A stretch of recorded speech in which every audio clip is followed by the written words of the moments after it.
Hola. Hola. ¿Qué tal? ¿Cómo estáis? Bien. ¿Sí? Decidme, por favor, vuestro nombre y qué relación tenéis conmigo. Pues yo soy Isa Montoro y soy tu cuñada.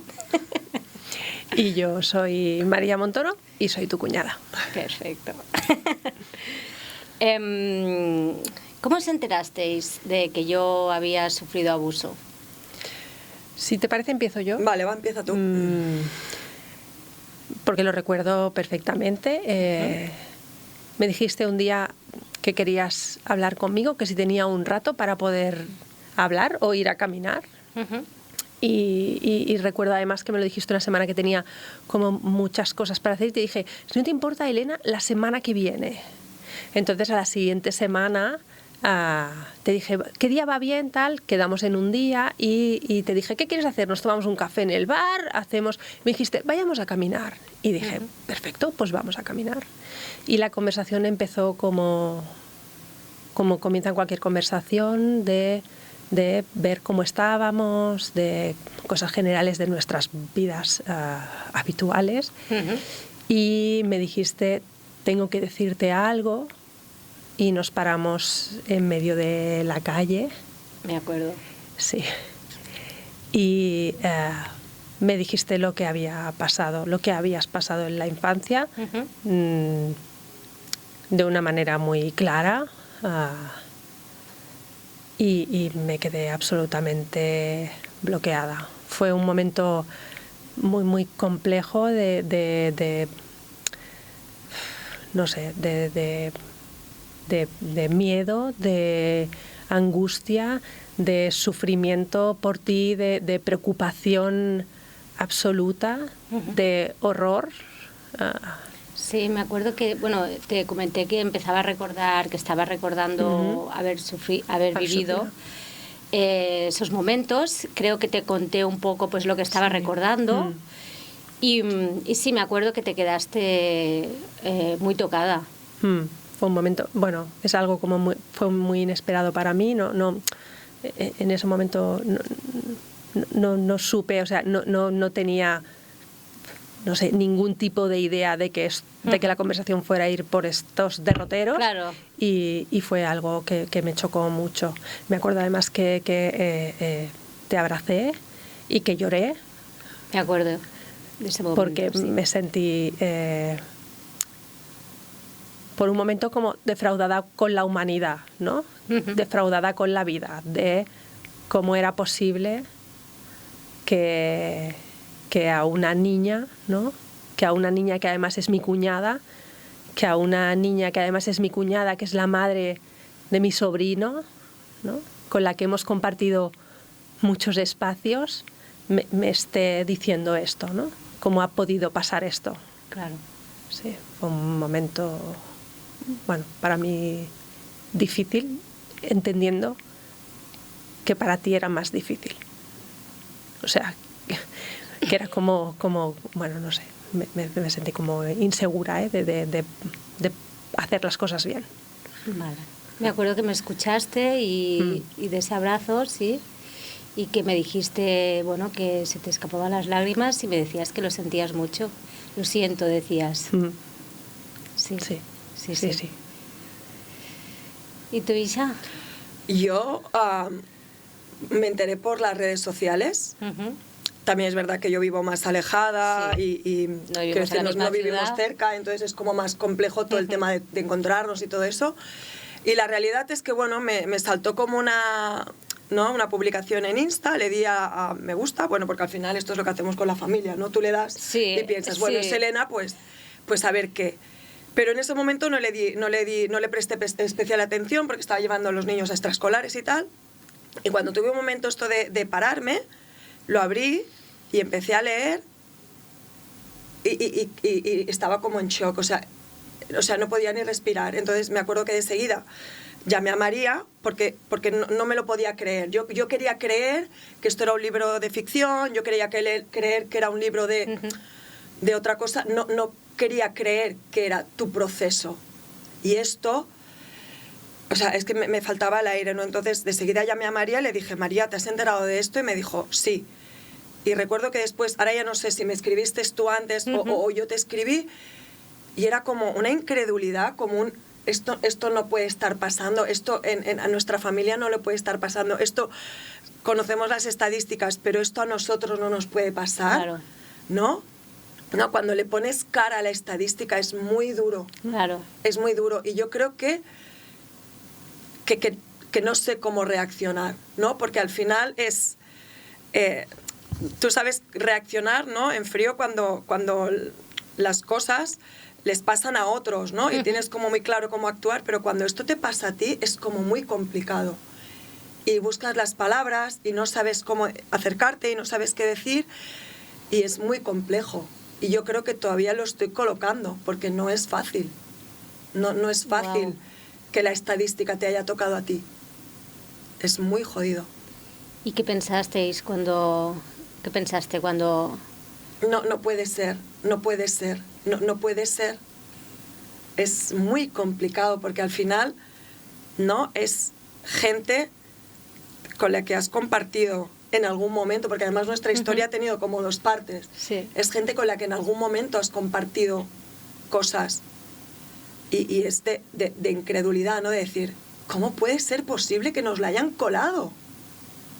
¿No? Pero es... No un poco lo que decís, que los monstruos no son monstruos 24 horas. Pero es como, bueno, tengo los pelos de punta, es como una incredulidad muy bestia, decir, no puede ser que nos hayamos sentado, que hayamos compartido, y que esto en ningún momento a nadie se nos hubiera pasado por la cabeza. Claro, os quería preguntar que, bueno, no sé si había algo en mí que os podía hacer pensar que podría haber pasado algo así o algo en mi entorno familiar, porque muchas veces la idea preconcebida, ¿no?, es de que pasa en familias desestructuradas o de que pasa en ciertos ámbitos de la sociedad, ¿no? Y ¿había algo que os podría hacer pensar que esto...? Para mí, de entrada, no. O sea, de entrada, para mí, no. Erais una familia normal. Sí que es verdad que a raíz de tener a nuestro sobrino, esta situación de proteccionismo que tenías para con él, a mí me llamó la atención. Sí. Y de hecho lo comenté con mi hermano, porque pensé, algo pasa. Algo hay. No sabía identificar qué ni cómo, pero sí que tenía una sensación de que tú transmitías un sufrimiento que estaba como, ¿no?, por encima de lo que a mí no sé, de los que a mí me podía parecer habitual, ¿eh? Esta sobreprotección que tú tenías, y pensaba, ¿qué pasa, no? Pero es verdad que haces ¿qué pasa? Pero no lo relacionas. No, es lo último que te puedes imaginar, ¿no? Es un posparto, es muy complicado tener un bebé, es muy complicado el primer bebé, entonces puedes pensar, pues esto que son mil cosas, que puede ser una depresión, que pueden haber mil cosas, pero la realidad, yo no sé tú, yo jamás hubiera pensado que todo esto venía por ahí, claro, ahora sí. Ahora conectas cosas. Sí. Pero claro, delante de nuestro la realidad es que no vimos nada ni detectamos nada en nadie que nos hiciera pensar. Nada. Porque si no hubiéramos permitido, no hubiéramos compartido nada. No, está fuera de... ¿Cuál creéis que debe ser la respuesta del entorno? ¿Cómo creéis que se debe acompañar algo así? Hablo ya desde la perspectiva de hoy como adulta, es decir, a un superviviente, una superviviente que cuenta, oye, me pasó esto, ¿cómo creéis que debe responder el entorno? Claro, no sé. Yo sé cómo respondí yo y sé que estaba insegura respondiendo, ¿no? Al final... yo no puse en duda en ningún momento el relato, en ningún caso, pero es verdad que me sentía insegura por utilizar, a lo mejor depende de qué palabras, o hablarte depende de qué temas, porque no sabía hasta dónde tú tenías ganas o te sentías confortable de poder poner en palabras. Es verdad que lo hiciste fácil para conmigo, hiciste pregúntame lo que quieras, si hay alguna cosa que no quiera responder, te lo diré. Y intenté acompañarte escuchando y soltando algunos tacos también en algunos momentos, porque me parecía natural y humano, muy complejo. Bueno, yo creo que es esto, ¿no? Que a veces no tampoco las personas, cuando nos enteramos de estas cosas, tampoco sabes cómo poner en palabras lo que estás sintiendo, porque es claro, es una tristeza enorme, es una cosa que no nos encaja en la cabeza. Entonces, bueno, yo creo que seguramente podríamos haber hecho las cosas mejor, o yo podría haber hecho las cosas mejor, ¿no?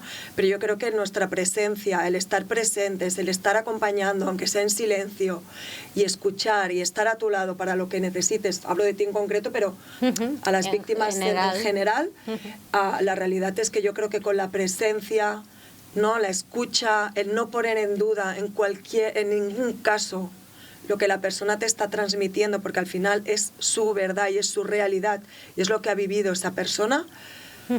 Quiero decir que yo creo que eso es lo que considero que tendríamos que hacer. Claro, es que muchas veces, bueno, ya sabéis que se tiende pues a negar el relato, a revictimizar. Bueno, y un poco la idea y el objetivo de esto pues es dar a entender a la sociedad en general y a quien lo sufra o quien esté ahí, que lo importante pues es acompañar, ¿no? Y al final el trauma se puede sanar, pero siempre, claro, si el entorno acompaña y si el entorno escucha y si el entorno apoya, porque si te revictimizan constantemente, es un círculo brutal y muy destructivo.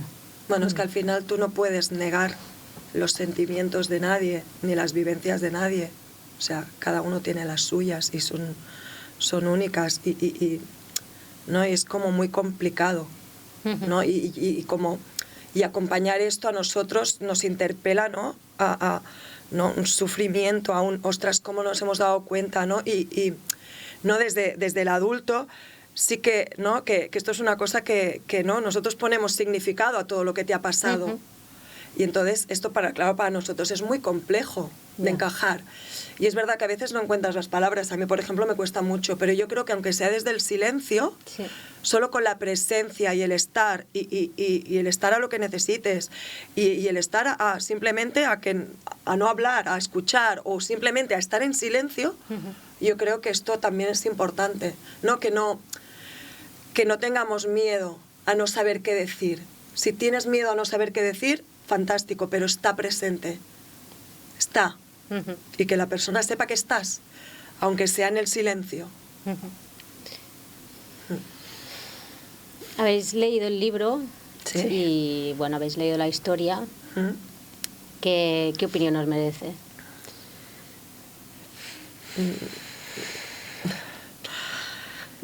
Muchos tacos. Sí. No sé. Bueno, es como una mezcla de incredulidad, de no, de esto no está pasando, no, o sea, ¿cómo puede pasar algo así? ¿Cómo puede pasar algo así? ¿Cómo puede ser todo tan retorcido y tan macabro? Sí. Pero bueno, hay una parte de la historia que es como la más compleja, ¿no? Que al final, bueno, hay alguien de mi entorno que lo puso encima de la mesa como que aquello había pasado, lo del Parque de Sant Jordi de Terrassa y todo esto, y que es como la parte más negra de la historia, ¿no? Sí. Bueno, teniendo como un testigo que lo confirma, entonces, bueno, le da como cierta veracidad a todo el relato. Que ya la tenía. Y que entiendo que la gente, que las personas, ¿no?, que han sido abusadoras, pongan el relato en duda. Lo entiendo. Hombre, ¿quién va a reconocer? No lo van a reconocer, ¿no? Pero al final, yo, porque además me acuerdo que cuando acabé de leer el libro, claro, la cabeza y el corazón, o sea, es que no soy capaz de entender cómo los valores de otra persona puedan estar tan en contraposición de los valores de la vida, no de los míos, de la vida general, ¿no? Cómo puedes permitir o hacerle daño a alguien que es vulnerable y que está indefenso, ¿no? Y que además eres alguien que tiene, de la que eres responsable y que tienes que proteger. Esto, claro, genera, bueno, realmente a mí me generó... aprovechar la posición en la jerarquía familiar, ¿no? También para, pues a una niña, pues le puedes manipular de cualquier manera y llegar, pues, a lo más horrible, ¿no? Bueno, ¿no? Esto cuando los pequeños, los niños, niñas y adolescentes, ¿no? Hostia, confían, tienen una confianza ciega en los padres. Sí. Usar esa confianza para hacer daño. O ¿no? para tapar el abuso. Sí, ¿no? Esto, ¿no? Este secretismo, esta oscuridad, es como muy complicado, ¿no? Y, ostras, como persona de esta sociedad, ¿no? Y como madre, yo es un tema con el que estoy muy sensibilizada y a mí me preocupa, y por eso yo creo que es súper importante que como familias, como madres, como padres, como sociedad, ¿no? Todo el tema de vincular con los hijos, ¿no? De decirles que por mucho que alguien te diga que es un secreto, no existen los secretos. Sí, me acuerdo esta que tú confianza, esta confianza, ¿no? Decir, ostras, da igual lo horrible que sea, yo soy tu madre, yo estoy aquí. Da igual lo que haya pasado, yo te voy a creer y yo voy a estar a tu lado. Uf. Eso es importante. Es muy importante. Sí, es muy importante. Yo creo que esto aquí es todo, es el todo, ¿no? Y a partir de aquí, juntas haremos lo que necesites, haremos lo que haga falta, pero esta confianza, es que es una traición, es que es muy bestia. Sí. Es muy complejo. Y ahora pensaba que claro, que yo sentí mucha rabia. Sí. Me enfadé mucho. Tuve mucho enfado y mucha tristeza cuando acabé de leer el libro. Sí. Y estoy al final preocupación para con nuestros niños. Sí. ¿No? En general, porque al final es un relato que habla, es duro, pero refleja una realidad que pasa más de lo que admitimos, más de lo que sabemos y más de lo que creemos. Sí. Isa, eres profesora de un instituto de secundaria. Sí. Quiero ir ya un poco más al plano profesional. Y María, eres enfermera especialista en salud mental, si no me equivoco, i sots directora de l'àmbit de salut mental del Consorci Sanitari de Terrassa. Isa, según datos oficiales del Consejo de Europa, se estima que 1 de cada 5 niños ha sufrido o sufrirá abuso antes de cumplir la mayoría de edad.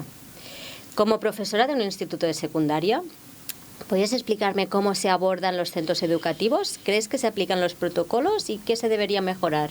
Vale. Ahí, pam, te la lanzo. Sí, no, es verdad. No, está muy bien, está muy bien. Yo creo que en los centros educativos hay unos protocolos, que está todo muy pensado, que está todo muy, muy estudiado, que los profesionales recibimos formación. Y lo que es importante, ¿no? Porque los protocolos, si nadie los activa, no funcionan. Esto es lo que es importante, ¿no? Que cuando un niño, una niña, un adolescente, en mi caso, ¿no? Te hace como una revelación. Nosotros en los centros educativos tenemos nociones, tenemos, ¿no? La sensibilidad de a veces de saber que no, lo que decía María contigo, ¿no? Sabes que algo no está bien, pero tampoco sabes cómo situarlo, ¿no? Pero nosotros tenemos que estar como muy, muy atentos y muy abiertos y muy vinculados con ellos. Para mí el tema del vínculo es muy importante porque no, al final que un adolescente que pasa 6 horas en un centro educativo no tenga un adulto a quien poder ir es muy triste. A mí me parece muy triste. Entonces es como muy importante que en el momento que uno de nuestros niños, de nuestros adolescentes nos haga como esta revelación, sobre todo es importante dentro de lo posible, porque es muy duro mantener la calma, escucharles, pero hacer una escucha activa, sin intentar llenar los silencios, sin intentar poner palabras, simplemente escuchando con tu presencia, ¿no? Mostrando, ¿no? Pues que estás ahí, que estoy aquí, pero que no quiero interrumpirte, pero que tú explícame, que yo soy unos oídos ahora, de dar las gracias, porque al final esto es un tema muy complicado, de agradecer la valentía, porque no, los adultos sois muy valientes, pero claro, en un adolescente que a lo mejor es un tema que está en ese momento pasando, hay que agradecer mucho la valentía. Bueno, y tú como profesional, pues esto, pues, ¿no? Normalmente estas cosas son como muy discretas, se hacen máximo pues con muy poquita gente, se informa de dirección, se activan todos los protocolos, pues... ¿Y qué pasa? ¿Que la dirección se pone en contacto con pues servicios sociales? Claro, es que claro, esto depende mucho de los casos. Si son casos como muy latentes, si son cosas que han pasado como muy recientes, siempre primero hay que garantizar la salud física de los niños y las niñas. ¿Sí? Entonces es un camino. Si la cosa no es latente, pues hay otro camino. Entonces depende mucho del caso concreto, ¿no? Pero se pueden activar los servicios de salud, se hace un acompañamiento hospitalario. Tenemos mucha suerte de que cada vez más están todo el tema de los Barnahus en marcha, que a nosotros nos hacen mucho acompañamiento, porque al final nosotros no somos expertos, ¿no? Y muchas veces, ¿no? Desde el buenismo, desde el querer acompañar y todo esto, no, a veces no sabemos cómo hacerlo. Entonces yo creo que esto es como muy importante que los profesionales que saben de esto sean los que acompañen. Entonces nosotros desde nuestra parcela del instituto activamos, acompañamos, escuchamos, pero todo el tema más de trabajo, más todo el tema tienen que ser profesionales, ya tiene que ser profesionales especialistas en esto y profesionales formados en esto, no cualquier, con todo el cariño a los psicólogos, que los psicólogos hacen una labor muy buena, pero es verdad que estas también cosas, hay un campo de especialidad que tiene que ser alguien que sepa, ¿no? Lo que está un poquito tocando. Entonces nosotros en el momento que todo se activa y que Barnahus recibe como un poco el testigo, nosotros nos ponemos como a un lado para acompañar, porque al final los críos siguen estando con nosotros y siguen pasando muchas horas con nosotros, ¿no? Pero claro, nosotros nuestro acompañamiento es un poco como a remolque de lo que los profesionales especialistas nos van diciendo. Pero lo que es importante es esto, que nosotros no miremos hacia otro lado, que cuando hay esta revelación no pongamos en duda y que activemos las cosas. Simplemente eso. Esto es lo importante. Porque un protocolo, si no se activa, no sirve. Hombre, imagínate el desamparo de un adolescente o de un niño que habla y que no se hace nada. Sí. ¿Qué respuesta le estamos dando como sociedad, no? Correcto, correcto. O cuando miramos para otro lado, o cuando intentamos silenciar a alguien que rompe el silencio, ¿no? ¿Qué respuesta damos o qué mensaje damos? ¿No hables que te vas a quedar sola? No creo, bueno, personalmente no creo que sea la manera. María, aunque haya aumentado la visibilización del ASI, del abuso sexual infantil, apenas se pone de relieve la capacidad de superación del trauma en la edad adulta. Como profesional de la salud mental, te quiero preguntar, ¿qué herramientas crees que son clave para que una superviviente pueda sanar?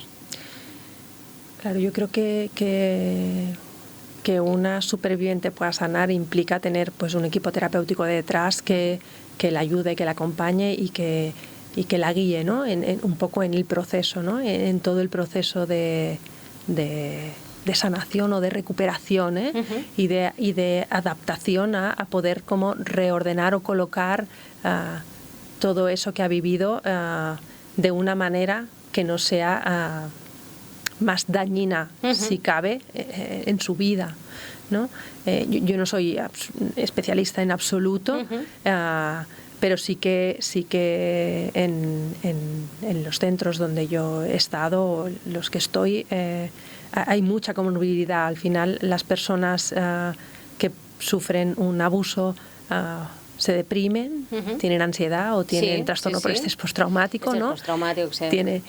Pueden sufrir, no siempre, pero pueden sufrir en una alta prevalencia otras patologías, y estas también hay que darles el espacio y hay que poder acompañar y dar las intervenciones psicológicas, farmacológicas y estrategias desde un equipo terapéutico multidisciplinar, que al final esto genera, ¿no?, que la persona pueda recuperarse. Pues terminamos aquí. Vale. Quiero daros las gracias por participar en este espacio, por vuestro apoyo personalmente, de verdad. Y os he sentido cerca sosteniéndome.